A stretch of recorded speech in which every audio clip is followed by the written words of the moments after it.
ఎన్ని గంటలకి దొక్కుతా రిక్షా? ఎన్ని గంటలకి? 2:30కి. 2:30 నుంచి మార్కెట్లోనే ఇంకా ఎప్పుడు దాకా? ఎంత వస్తుంది రోజుకి? ఎంత వస్తుంది? ఒక 500. 500 పైనే డైలీ. ఎన్ని? ఒక 2 క్వార్టర్లు.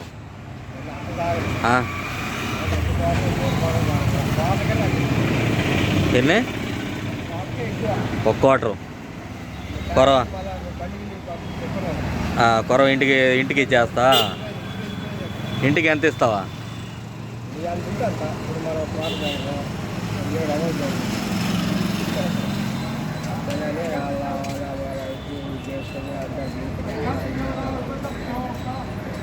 డైలీ వెళ్ళిపోతావు ఉదయాన్నే? నీకు బాడుగులో ఉన్నారు, డైలీ బాడుగులో ఉన్నారు. అది ఫ్రెండ్స్ ఆయన దినచర్య.